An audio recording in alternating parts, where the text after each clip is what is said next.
Good morning students. आज chapter first cover करने वाले हैं क्लास सेवन्थ का, जो कि न्यूट्रिशन इन प्लांट्स है। न्यूट्रिशन इन प्लांट्स में कौन कौन से टॉपिक्स हम कवर करने वाले हैं, जहाँ पे कि सबसे फर्स्ट इंट्रोडक्शन देखेंगे कि इंट्रोडक्शन में जनरली चैप्टर के बारे में ओवरऑल व्यू होगा कि चैप्टर में क्या क्या चीज़ें पढ़नी है। इसके अलावा न्यूट्रिएंट क्या होता है, न्यूट्रिएंट एंड न्यूट्रिशन में क्या डिफरेंसेस, ऑटोट्रॉफिक और हेटेरोट्रॉफिक में डिफरेंसेस को समझेंगे कि ऑटोट्रॉफिक और हेटेरोट्रॉफिक में मेजर डिफरेंसेस क्या हैं, कि ऑटोट्रॉफिक क्या होता है और हेटेरोट्रॉफिक क्या होता है। देन फोटोसिंथेसिस एक इम्पॉर्टेंट प्रोसेस, जो कि प्लांट में फूड बनाने का एक प्रोसेस होता है। Means plant make their own food with the help of with the help of with the help of photosynthesis process, यानी फोटोसिंथेसिस प्रोसेस के थ्रू प्लांट्स अपना फूड तैयार करते हैं। तो इस टाइप का प्रोसेस, इसका पूरा डिटेल हम समझेंगे कि कौन कौन से रॉ मटेरियल्स रिक्वायर्ड हैं फोटोसिंथेसिस के लिए, यानी अलग अलग टाइप के रॉ मटेरियल्स रिक्वायर्ड होते हैं एक फोटोसिंथेसिस प्रोसेस को पूरा करने के लिए। तो उसके बारे में हम डिटेल करेंगे। इसके अलावा क्लोरोफिल का रोल, स्टोमेटा का काम क्या है, स्टोमेटा किस तरीके से वर्क कर रहे हैं। इसके अलावा absorption of water and mineral, water और मिनरल का क्या रोल होगा, यानी प्लांट्स के थ्रू वाटर और मिनरल का एब्जॉर्प्शन किया जाता है, तो इसका एक्चुअल में रीज़न क्या है। Why plants absorb water and mineral from their root, what is the cause, तो इस कॉज को भी समझेंगे। इसके अलावा प्रोसेस ऑफ फोटोसिंथेसिस एंड फिर नेक्स्ट जो स्टेप होगा प्रेजेंस ऑफ स्टार्च, यानी प्लांट में स्टार्च का प्रेजेंस चेक करना है कि स्टार्च अगर प्रेजेंट है तब उस बेसिस पर मतलब कौन से ऐसे टेस्ट हैं जिससे कि हम चेक करेंगे कि स्टार्च प्रेजेंट है या नहीं है, मतलब प्लांट में स्टार्च का प्रेजेंस चेक करना, ये हम नेक्स्ट टॉपिक में देखेंगे। और फिर इसके अलावा हेटेरोट्रॉफिक जो न्यूट्रिशन है उसमें जो डिफरेंट टाइप्स होंगे, जैसे सेप्रोट्रॉफ्स है, पैरासाइट्स है, इंसेक्टोरियस प्लांट है एंड सिम्बायोटिक रिलेशनशिप है, इन सभी पॉइंट्स को एक एक करके कवर करेंगे। And finally how we replenish nutrient into the soil, यानी न्यूट्रिएंट को सॉइल में कैसे रिप्लेनिश करें, यानी न्यूट्रिएंट रिच सॉइल हमें बनाना है। Soil must be fertile for the growing crops, यानी जो भी हमें क्रॉप्स ग्रो करना है उसके लिए सॉइल में फर्टिलिटी होना ज़रूरी है। तो सॉइल की फर्टिलिटी इंक्रीज़ करने के लिए या सॉइल की फर्टिलिटी बढ़ाने के लिए हमें कौन से स्टेप्स लेने होंगे, किस तरीके से हम रिप्लेनिश कर सकते हैं न्यूट्रिएंट को, उसके बारे में हम समझेंगे। तो ये कुछ हमारे पास पॉइंट्स हैं जिनके बारे में हमें डिस्कस करना है। तो सबसे फर्स्ट हम स्टार्ट करते हैं डिस्कशन से, मीन्स सबसे फर्स्ट इंट्रोडक्शन से। इंट्रोडक्शन में हम जनरली देख रहे हैं कि हमें कुछ पिक्चर्स दिख रहे हैं यहाँ सामने, फ्लावर्स है, ड्रैगन फ्लाई है, ट्री है, बर्ड्स है, क्रोकोडाइल, जैब्रा, फिश, मशरूम, ये सभी एक्चुअल में क्या इंडिकेट किया गया है, all the living organism which are present on the earth, यानी अर्थ पे जितने भी लिविंग ऑर्गेनिज्म हैं उन सभी को न्यूट्रिशन की ज़रूरत है।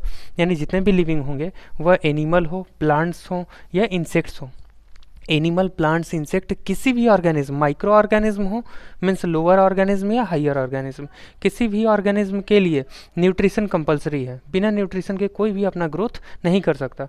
तो न्यूट्रिशन मतलब सभी के लिए रिक्वायर्ड है। इस चीज़ को यहाँ से इंडिकेट किया गया कि जितने भी ये अलग अलग टाइप के ऑर्गेनिज्म हैं सभी ग्रोथ करते हैं, सभी अपना रिप्रोडक्शन यानी न्यू जनरेशन्स को लाते हैं। तो इन सभी न्यू जनरेशन के लिए, ग्रोथ करने के लिए, अपने लाइफ की एक्टिविटीज़ को कंटिन्यू करने के लिए क्या रिक्वायर्ड होगा, न्यूट्रिशन की ज़रूरत होगी।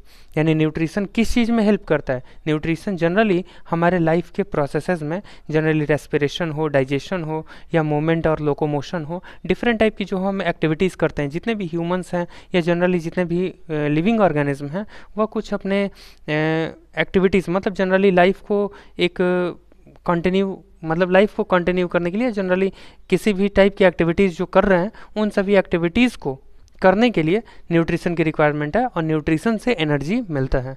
Nutrition provides us energy to do various type of activities. Nutrition provides us energy to do various type of activities. तो एक्टिविटीज़ के लिए न्यूट्रिशन से ही एनर्जी मिलता है। तो ये हमारे पास इंट्रोडक्शन में कुछ चीज़ें थी। करेक्टरिस्टिक अगर हम लिविंग की देखें कि एक लिविंग मतलब लाइफ प्रोसेसेस की अगर हमने बात किया कि लाइफ प्रोसेसेस क्या होता है, लाइफ जिससे लाइफ प्रोसेसेस का एक्चुअल में मतलब क्या है कि लाइफ जिससे हमें पता चले कि कोई भी, जैसे हमारे पास स्टाइलस हो गया, स्टाइलस या कोई भी बेंच, डेस्क, डस्टर, पेन, इनको अगर हम नॉन लिविंग कह रहे हैं एंड बैक्टीरिया है, फंगस है, या इसके अलावा कोई हायर ऑर्गेनिज्म में अगर हम जेब्रा देख रहे हैं या लायन देख रहे हैं, उसको हम लिविंग कंसीडर कर रहे हैं कि वो क्या है, लिविंग है। यानी लिविंग और नॉन लिविंग में मेजर डिफरेंसेस क्या हैं, लिविंग और नॉन लिविंग में मेजर डिफरेंसेस क्या है, तो लाइफ प्रोसेसेस का डिफरेंस है। जनरली लाइफ प्रोसेस लिविंग के थ्रू शो किए जाएंगे, वहीं लाइफ प्रोसेस नॉन लिविंग में एब्सेंट होंगे। यानी लाइफ प्रोसेस, जो भी लाइफ की एक्टिविटीज़ हैं, all these activities are absent in non living. So we can distinguish with the help of life processes in living and non living. Living और non living में life process के basis पर हम क्या कर सकते हैं, हम उनके मतलब लाइफ प्रोसेस के बेसिस पर हम आसानी से इनको डिफ्रेंशिएट कर सकते हैं कि इन दोनों में क्या अंतर है। तो जनरली लाइफ प्रोसेसेस में कौन कौन सी चीज़ें हो रही हैं, तो हम सबसे पहला देख रहे हैं कि growth is a important part. Growth is a important part in the first life process. Growth हम देखते हैं, इसके अलावा न्यूट्रिशन करते हैं, रेस्पिरेशन किया जाता है, यानी respiration is a compulsory event for all living beings. Reproduction यानी नए ऑफ स्प्रिंग्स को प्रोड्यूस करना, मीन्स न्यू ऑफ स्प्रिंग्स को प्रोड्यूस करना। And then movement and locomotion, we also shows movement and locomotion, all living organism shows movement and locomotion. Then excretion, excretion यानी waste का removal, body से waste का removal भी केवल living ही show करेंगे। क्या डस्टर और पेन को अगर हम कह दें कि वेस्ट रिमूव करो, तो क्या वो भी अपना वेस्ट रिमूव करेंगे? उनके लिए पॉसिबल नहीं है। तो हमने एक स्टार्टिंग में ही बताया था कि लिविंग और नॉन लिविंग, ये जो दो चीज़ें हैं, इनको अगर हमें डिफ्रेंशिएट करना है, इनको अगर इनका अंतर बताना है, तो हम केवल एक वर्ड यूज़ कर सकते हैं कि on the basis of life processes we can distinguish the living organism with the non living organism. यानी लिविंग और नॉन लिविंग, सजीव और निर्जीव, सजीव और निर्जीव, इन दोनों के बीच में अगर हमें अंतर करना है तो किस बेस पर हम करेंगे, लाइफ प्रोसेस के बेस पर कर सकते हैं। तो हमारे पास एक्सक्रीशन था। And finally sensitivity, sensitivity is a important feature. Sensitivity का मतलब है कि respond to the stimulus. Sensitivity का मतलब क्या है कि सेंसिटिव हो हम, हमारे ऊपर सेंसेस, मतलब जितने भी लिविंग ऑर्गेनिज्म हों उनमें क्या होगा, सेंस ऑर्गन्स होंगे। अब उन सेंस ऑर्गन का डायरेक्ट कनेक्शन किससे है, इन्वायरमेंट से है। इन्वायरमेंट का इफेक्ट किस पर होगा, सेंस ऑर्गन पर होगा, और सेंस ऑर्गन के इफेक्ट से कोई भी ऑर्गेनिज्म या कोई भी लिविंग ऑर्गेनिज्म क्या करेगा, रिस्पॉन्ड दिखाएगा। यानी जनरली हम कह सकते हैं respond to the stimulus is the important feature of living organism. यानी किसी भी लिविंग ऑर्गेनिज्म का एक इम्पॉर्टेंट फीचर है सेंसिटिविटी। सेंसिटिविटी का मतलब है कि स्टिमुलस, स्टिमुलस यानी इन्वायरमेंट में जो भी घटनाएं हो रही हैं, जैसे हीट का आना, कोल्ड का आना, यानी कोल्ड है, हीट है, जैसे बहुत तेज़ धूप लग रहा है तो हम धूप से, जहाँ पर भी हमें बहुत तेज़ धूप लगता है वहाँ से हम थोड़ा सा साइड हो जाते हैं। अगर हमें मतलब धूप बहुत तेज़ लग रहा है, तो बहुत ठंड लग रहा है तो वहाँ से भी हम अपने आप को दूर कर लेते हैं। तो जनरली ये सभी चीज़ें जिसका इफ़ेक्ट हमारे बॉडी पर पड़ता है या जिसकी वजह से हमारे सेंसेस एक्टिवेट हो जाते हैं या हमारी बॉडी रिस्पॉन्ड करना शुरू कर देती है, all this things are stimulus. तो स्टिमुलस जो भी चीज़ें हैं, इन्वायरमेंट में जो भी चीज़ें चल रही हैं, उसके लिए हम रिस्पॉन्ड दिखाना शुरू कर देते हैं। तो ये सबसे इंपॉर्टेंट फीचर एक लिविंग ऑर्गेनिज्म का है। तो ये सभी जितने भी चीज़ें हो रही हैं, सभी खुद में एक इम्पॉर्टेंट फीचर है। All these are the important feature of living. These features can not be shows by the non living things. यानी नॉन लिविंग थिंग्स के थ्रू ये सभी फीचर्स कभी भी दिखाए नहीं जा सकते। यानी ये सभी फीचर्स खुद में यूनिक फीचर हैं, यूनिक फीचर हैं जिसकी वजह से कोई भी एक लिविंग ऑर्गेनिज्म आइडेंटिफाइड किया जा सकता है। तो ये इम्पॉर्टेंट था कि लाइफ प्रोसेसेस के बेसिस पर हमने लिविंग और नॉन लिविंग के बारे में डिस्टिंग्विश कर लिया। लाइफ प्रोसेसेस हम देख रहे हैं कि कौन कौन सी चीज़ें हैं। मूवमेंट के बारे में हमने अभी कुछ चीज़ें देख लिया। रेस्पिरेशन है, जनरेट एनर्जी कर, मतलब एनर्जी को जनरेट करने का काम करता है। सेंसिटिविटी की बात हमने किया है, तो respond to the stimulus. And then growth, जो ग्रोथ होगा हमारे बॉडी में, जो वेट गेन करना है, हमारा हाइट, यानी हमारा जो हाइट है उसमें चेंज हमें देखने को मिलता है। यानी हमारा ओवरऑल जो बॉडी का पास्चर चेंज हो रहा है, मतलब जनरली जो बॉडी का लेंथ है, साइज़ है, उसमें जो चेंजेस हमें देखने को मिल रहा है, that indicates as a growth. यानी ग्रोथ हम इंडिकेट कर सकते हैं। And finally reproduction, new individual को क्रिएट करना, नए इंडिविजुअल्स को प्रोड्यूस करना, that is indicated as a reproduction. Excretion हम जनरली देख रहे हैं कि वेस्ट प्रोडक्ट को रिमूव करने की बात हो रही है। And nutrition, obtaining the nutrient to give energy, to do various activities. यानी न्यूट्रिशन की रिक्वायरमेंट क्यों है? न्यूट्रिशन की रिक्वायरमेंट इसलिए है जिससे कि हम क्या कर पाएँ, अपने बॉडी को एनर्जी प्रोवाइड कर पाएँ। और एनर्जी का काम क्या होगा? Energy is completely helpful for the various activities which are done by the living organism. यानी किसी भी लिविंग ऑर्गेनिज्म के थ्रू जो भी एक्टिविटीज़ की जा रही हैं वो किस पर बेस्ड है? एनर्जी पे बेस्ड है। एनर्जी कहाँ से मिलेगा? फूड से। एंड फूड क्या है? Food is nutrient. Food contains nutrient. Food contains the different type of nutrient and nutrient when we consume the nutrient and these nutrient converted into the form of energy that is called as nutrition। तो nutrition generally हमने देखा कि nutrition में different type के nutrient को use करके उसको energy के फॉर्म में कन्वर्ट किया जाता है, that is called as nutrition. तो न्यूट्रिशन की हमने बात कर ली कि न्यूट्रिशन क्या करता है? Obtaining food to build a body. यानी बॉडी को बिल्ड करने के लिए जो फूड को ऑब्टेन करना है, फूड को यूटिलाइज करना है, that is called as nutrition. And finally अब नेक्स्ट स्लाइड पे हम जा रहे हैं। तो नेक्स्ट स्लाइड पे हम देख सकते हैं ऑर्गेनिज्म नीड फूड फॉर, यानी हमें फूड की क्यों ज़रूरत है, वाई वी नीड फूड। मतलब जनरली हमारे पास दो क्वेश्चन है, why we need air, why we need food. यानी एयर की हमें क्या ज़रूरत है? जो हम सांस लेते हैं, सांस लेने की क्या ज़रूरत है? फूड की क्या ज़रूरत है? अगर खाना जब हम लेते हैं यानी भोजन करते हैं, खाना खाते हैं, तो ही हम उस पर सर्वाइव कर पा रहे हैं। अगर खाना नहीं खाएंगे तो हमारा सर्वाइवल पॉसिबल नहीं है। तो फिर एयर की क्या ज़रूरत है? अगर हम कहते हैं कि air is required for the life means life processes, यानी हमें जिंदा रहने के लिए एयर, हवा की ज़रूरत है, ऑक्सीजन की ज़रूरत है, then what is the need of food? यानी फूड और air both are required and both are connected और नॉट कनेक्टेड। मीन्स जनरली ये दोनों चीज़ें कनेक्टेड हैं एक दूसरे से।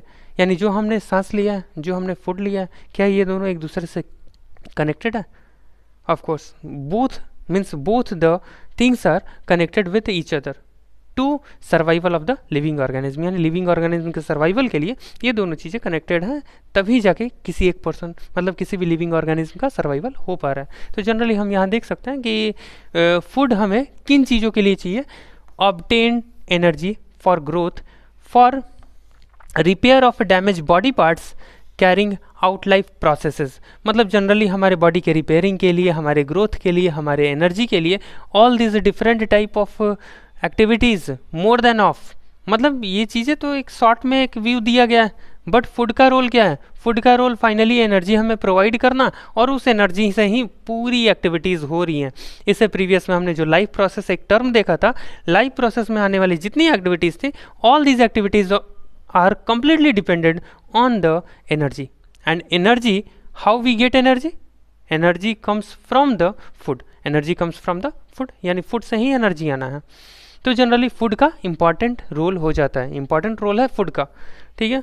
तो ये हमने फूड का रोल समझा। अब डिफरेंट टाइप के फूड आइटम हम देख रहे हैं, फैट देख रहे हैं, प्रोटीन देख रहे हैं, विटामिन एंड मिनरल देख रहे हैं। मीन्स फूड का मतलब दीज फूड मीन्स ब्रेड है, फिर मीन्स ब्रेड रोटी है, चावल है, या जो भी अनाज है, these are rich source of carbohydrate. यानी ये हम जनरली कह सकते हैं carbohydrate is the nutrient which are present in different type of food. यानी फूड को न्यूट्रिएंट नहीं कहेंगे, ये चीज़ें ध्यान रखेंगे आप कि food is not a nutrient, food contains the nutrient.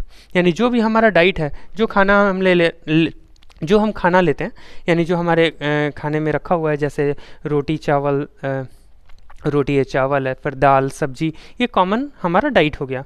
तो जनरली हमारे पास जो डाइट मिल रहा है, उस डाइट में क्या है? हमने फूड लिया हुआ है। देन फूड मतलब अब रोटी अगर हम देख रहे हैं, तो क्या हम रोटी को कहेंगे कि रोटी की जगह उसको क्या हम कार्बोहाइड्रेट कह सकते हैं? रोटी को क्या हम कार्बोहाइड्रेट कह सकते हैं? नहीं, ये चीज़ें सही नहीं है। मतलब रोटी को कार्बोहाइड्रेट हम नहीं कह सकते। मीन्स ब्रेड मीन्स जो भी फूड है, different type of food contains the nutrient. यानी जो भी सीरियल हैं, अनाज हैं, उन अनाजों में क्या होगा? मीन्स जितने भी सीरियल्स हैं, अनाज हैं, these are the rich source of carbohydrate and carbohydrate is called as the energy giving food. Carbohydrate को हम क्या कहते हैं? एनर्जी गिविंग फूड कहते हैं। अब फिर नेक्स्ट देखते हैं vitamin and minerals. Vitamin and minerals, what is the name of the food in which these are present in most abundant form. यानी सबसे ज़्यादा मात्रा में विटामिन और मिनरल किस टाइप के फूड में हमें मिलेंगे? ग्रीन वेजिटेबल्स एंड फ्रूट में। ग्रीन वेजिटेबल्स हो, फ्रूट हो, इनमें हमें ये सभी चीज़ें मिलने वाली हैं। तो हम इनको विटामिन एंड मिनरल को हम क्या कह सकते हैं, these are the protective food, यानी vitamin and minerals is a protective food. Whereas protein, what is protein, protein क्या है, प्रोटीन किस में मिलेगा हमें, दूध में हो, दूध है, अंडा है, मांस मछली है, इसके अलावा दाल है, मीन्स जितने भी दाल हैं, पल्सेज हैं, वो रिचेस्ट सोर्स हैं, means pulses are the richest source of, pulses are the richest source of protein, यानी प्रोटीन उनमें प्रेजेंट होता है। जनरली 20 से 25% के आसपास प्रोटीन हमें मिलता है दालों में। जैसे अरहर हो गया, अरहर मीन्स पिजन पी या रेड ग्राम हम कहते हैं, इसके अलावा ग्राम चना है, फिर लेंटिल है, मसूर, फिर चना वो मटर हो जाएगा, पी हो जाएगा, ये डिफरेंट हमारे पास पल्सेज हैं। These pulses contains the protein in most abundant form, यानी बहुत ज़्यादा, means pulses are the richest source of protein. तो प्रोटीन के लिए वो रिचेस्ट सोर्स है। तो protein is called as a body building food, यानी बॉडी बिल्डिंग फूड के फॉर्म में हम किसको जानते हैं, यानी सबसे first protein, protein is a body building food, whereas vitamin and mineral these food are called as these food are called as protective food, and carbohydrate is rich, means some food are rich in carbohydrate, carbohydrate is a energy giving food, fat भी energy giving food में ही आता है, यानी carbohydrate और fat ये दोनों किस में इंक्लूड हो जाएंगे, एनर्जी गिविंग फूड में इंक्लूड हो जाएंगे। यानी हमने फूड की 3 अलग अलग कैटेगरीज बना दी है, ठीक है। अब नेक्स्ट स्लाइड पे चलते हैं। न्यूट्रिएंट क्या होता है, different type of component is called as nutrient, different type of component which present in our food, different type of component which present in our food is called as nutrient. Nutrient यानी अभी जो हमने देखा carbohydrate, protein, fat, vitamin, minerals, these are the nutrient. ये सभी क्या है, nutrient है। Nutrient is present in our food, nutrient is present in our food. तो जनरली हम देख सकते हैं carbohydrate, protein, fat, vitamin, mineral are the component of food, these component of food is necessary for our body and these are called as nutrient. तो generally हमारे पास कुछ nutrient के एग्जांपल्स हो गए। न्यूट्रिशन क्या होता है, यही जो हमारे पास न्यूट्रिएंट है, this nutrient is converted into the form of energy, means these nutrients are utilized by the organism, is called as nutrition. Nutrition हम किस चीज़ को कह सकते हैं, न्यूट्रिशन एक्चुअल में हम किस चीज़ को इंडिकेट कर सकते हैं कि जो भी ऑर्गेनिज्म के थ्रू, किसी भी ऑर्गेनिज्म के थ्रू जो भी चीज़ें कंज्यूम की गई हैं, यानी जो भी न्यूट्रिएंट कंज्यूम किया गया, these nutrient are completely converted into the form of energy and this conversion is called as, means convert कर देना न्यूट्रिएंट को एनर्जी के फॉर्म में, यानी यूटिलाइज कर लेना। न्यूट्रिएंट को यूटिलाइज करने के प्रोसेस को न्यूट्रिशन कह सकते हैं। सिंपल सा याद रखेंगे आप कि हम न्यूट्रिशन, अगर आपसे पूछ दिया जाता है न्यूट्रिएंट एंड न्यूट्रिशन में डिफरेंस पूछा जाता है, थोड़ा सा स्पीड भी हम चल रहे हैं तो अगर डिस्टर्बेंस होगा तो पॉज करके या फिर से रिपीट करके इन चीज़ों को, इस स्टेटमेंट को फिर से सुन लेंगे। तो जनरल न्यूट्रिएंट और न्यूट्रिशन में मैं डिफरेंसेस बता रहा हूँ कि न्यूट्रिएंट क्या होता है। Nutrient is the component of food, nutrient is the component of food, means nutrient food का ही कंपोनेंट है, फूड का ही कंपोनेंट है nutrient. Nutrient is the component of food, whereas nutrition is the process in which these component are utilise by the body, यानी body के through यही nutrient, यानी ये जो न्यूट्रिएंट है ये बॉडी के थ्रू यूटिलाइज होने का प्रोसेस क्या होता है, न्यूट्रिशन होता है। यानी nutrition is the process whereas nutrition is the process whereas nutrient is a component. ये चीज़ें ध्यान रखेंगे।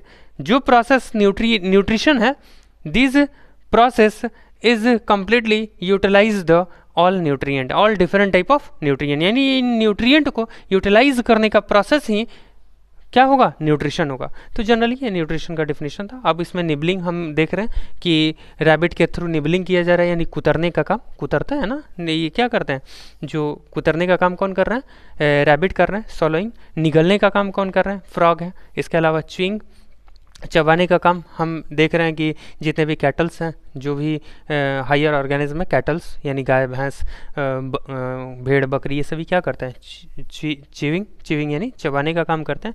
इसके अलावा लैपिंग, चाटने का काम, जनरली चाटने का काम कौन करता है, ये बिल्ली करती है। तो लैप करके, लैपिंग एक्चुअल में होता है क्या, चाटने का काम कौन कर रही है, बिल्ली कर रही है। तो इस तरीके से ये अलग अलग टाइप से फूड को कंज्यूम करते हैं, फूड को कंज्यूम करके यूटिलाइज कर रहे हैं। फूड को कंज्यूम करने का अलग अलग तरीका था, अलग अलग ऑर्गेनिज्म के थ्रू। देन नेक्स्ट है प्लांट न्यूट्रिएंट की हम बात कर रहे हैं कि प्लांट न्यूट्रिएंट एक्चुअल में किस तरीके से मिलेगा। प्लांट में कैसे न्यूट्रिशन होगा, तो जनरली प्लांट में अगर हम न्यूट्रिएंट देख रहे हैं तो ऑटोट्रॉफिक न्यूट्रिशन एंड हेटेरोट्रॉफिक। अगर न्यूट्रिशन हमने देखा है तो सबसे फर्स्ट हमने न्यूट्रिशन पढ़ा, तो न्यूट्रिशन की ये दो मेन टाइप्स हैं, autotrophic nutrition and heterotrophic nutrition. तो ऑटोट्रॉफिक न्यूट्रिशन एक्चुअल में होता क्या है कि ऑटो का मतलब क्या होता है, सेल्फ होता है, ट्रॉफ means nourishment. Auto means self and troughs means nourishment. The organism who nourishes itself, all the organism who nourishes itself, auto means self and troph means nourishment. All the organism who nourishes with itself means खुद से अपने आप को nourish करने का जो process होगा उसी को हम क्या कहते हैं, ऑटोट्रॉफ्स कहते हैं। और हेटेरोट्रॉफ्स मीन्स, हेटेरो का मतलब different, trophs means nourishment.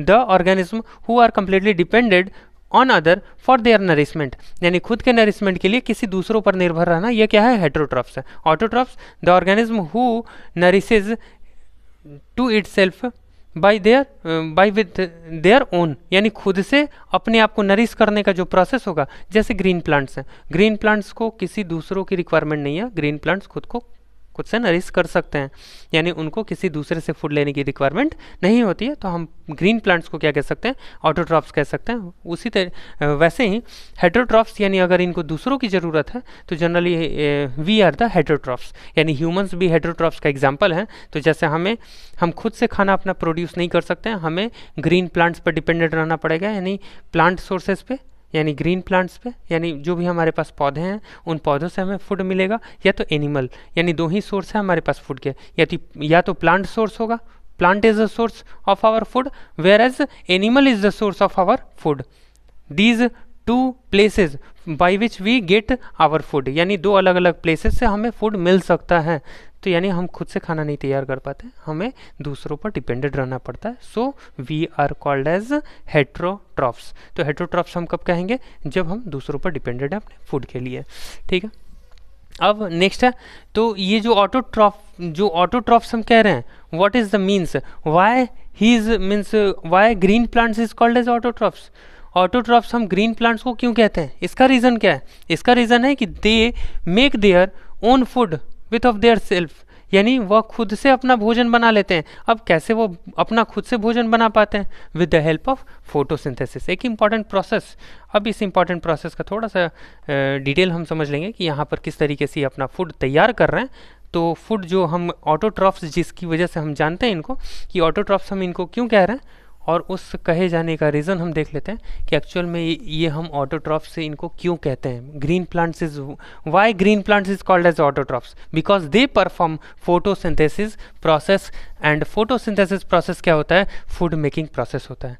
Photosynthesis process क्या होता है, फूड मेकिंग प्रोसेस होता है, जहाँ पर फोटो का मतलब क्या होगा, फोटो का मतलब लाइट होगा, फोटो का मतलब क्या होगा, फोटो का मतलब लाइट, और सिंथेसिस का मतलब to make it, to make, यानी with the help of light they make their own food, with the help of light they make their own food, यानी खुद से वह लाइट के हेल्प से अपना खाना बना लेते हैं। इसी चीज़ को हम क्या कहते हैं, फोटोसिंथेसिस कहते हैं। अब यहाँ पर डिफिनेशन देख लेते हैं। Photosynthesis is the process by which green plants and certain other organisms transform light energy into chemical energy. During photosynthesis, green plants' light energy is captured and used to convert water, carbon dioxide and minerals into oxygen and energy-rich organic compounds. अब generally यहाँ diagram हम देख रहे हैं, इस diagram में कुछ चीज़ें हम समझ लेंगे कि यहाँ पर जो हमारे पास फोटोसिंथेसिस प्रोसेस हो रहा है वह किस तरीके से हो रहा है। ग्रीन प्लांट्स सबसे पहले एटमॉस्फेयर से ये जो हमारे पास कार्बन डाइऑक्साइड है, कार्बन डाइऑक्साइड लेते हैं, सनलाइट ले रहे हैं, क्लोरोफिल इनके पास खुद से प्रेजेंट है, और अंडरग्राउंड यानी रूट से ये क्या ले रहे हैं, वाटर कंज्यूम कर रहे हैं। यानी 4 is the raw material, means these 4 are the raw material to perform the photosynthesis process. Sunlight is the first component, whereas carbon dioxide is the second raw material. Water is the third raw material to perform the photosynthesis process, whereas fourth component is chlorophyll. Chlorophyll is the fourth component. These 4 materials are compulsory to perform the photosynthesis process. ये चारों जरूरी हैं, इन चारों में से अगर कोई भी एक नहीं रहेगा तो फोटोसिंथेसिस प्रोसेस परफॉर्म नहीं हो पाएगा। तो ये चारों प्रोसेसेस कंपलसरी हैं, इंपॉर्टेंट है चारों ये रॉ मटेरियल्स। अब इन रॉ मटेरियल्स का यूज करके दे produces organic matter, organic compound. Organic compound का मतलब क्या है? कार्बोहाइड्रेट यानी ग्लूकोज। ग्लूकोज से कार्बोहाइड्रेट बनता है, ये ध्यान रखेंगे। Glucose is the simpler form whereas carbohydrate is the complex form of the food, यानी फूड का कॉम्प्लेक्स फॉर्म कार्बोहाइड्रेट है, whereas what is the simplest form of carbohydrate, that is glucose. तो glucose का formation कहाँ हो रहा है? Glucose का फॉर्मेशन फोटोसिंथेसिस प्रोसेस में ही होता है, और इसी को हम क्या कहते हैं? ऑर्गेनिक फूड कह रहे हैं। ये जो ऑर्गेनिक आप कंपाउंड देख रहे हैं, what is the means of organic compound? Different type of substances which contains carbon, different type of food which contains the carbon, that type of all substances or compound is known as a organic compound। तो organic compound जहाँ पर carbon present होता है, या generally हमारे जो भी food item हैं, जितने भी फूड हैं, उन सभी को हम क्या कह सकते हैं? उन सभी को हम ऑर्गेनिक कंपाउंड कह सकते हैं। जनरली शुगर यहाँ पर एग्जांपल दिया गया है। Sugar is the example of organic compound which is prepared in the process of photosynthesis. तो फोटोसिंथेसिस के लिए 4 रॉ मटेरियल कौन से रिक्वायर्ड है? 4 raw materials that are required for the process of photosynthesis, that is sunlight, water, carbon dioxide and chlorophyll is the 4 raw material which are required or which are utilized to produce the sugar, means that is organic compound। तो organic compound यानी sugar को हम glucose कह सकते हैं। Glucose का ही complex form carbohydrate होता है। देन कार्बोहाइड्रेट या ग्लूकोज को प्रिपेयर्ड करने का जो प्रोसेस होता है, यानी जो हमने ऊपर देखा है फूड मेकिंग प्रोसेस, तो फूड में क्या बन रहा है? ग्लूकोज बन रहा है। तो ग्लूकोज बनाने का जो प्रोसेस होगा उसको हम क्या कहते हैं? फोटोसिंथेसिस कहते हैं। फोटोसिंथेसिस होने के लिए कौन सी चीज़ें रिक्वायर्ड हैं? Which are the 4 raw material that are required to perform the photosynthesis process, that is light which comes from sun, then second one is carbon dioxide which comes from air, then third component is water which are absorbed by the root of the plant, यानी plant का जो root है वहाँ से water absorb होता है, and finally fourth component that is chlorophyll which are present in the leaf of the plant, यानी plant के leaf में यह चौथा component present होता है, that is chlorophyll। तो ये चीज़ें हमारे पास हैं कि अलग अलग टाइप के कंपोनेंट्स हैं, and these components are utilise. अब क्लोरोफिल पिगमेंट का हम देख रहे हैं कि क्लोरोफिल पिगमेंट ये कहाँ प्रेजेंट होता है? That chlorophyll pigment is present in the chloroplast. ये क्लोरोप्लास्ट का एक डायग्राम है। अब ये आप लोग के लिए थोड़ा सा ये पजल हो सकता है, क्योंकि आपने सेल अभी तक शायद क्लास 6 में, हाँ, सेल का स्ट्रक्चर एक देखा होगा आपने कि सेल होता है, cell is the smallest structure. तो हमारी बॉडी यानी जितने भी लिविंग ऑर्गेनिज्म हैं उन सभी लिविंग ऑर्गेनिज्म का जो सिंपलेस्ट यूनिट है वह क्या है? सेल है। तो सेल के अंदर क्या प्रेजेंट होगा? Chloroplast. These chloroplast is present in the cell and these chloroplast contains the chlorophyll.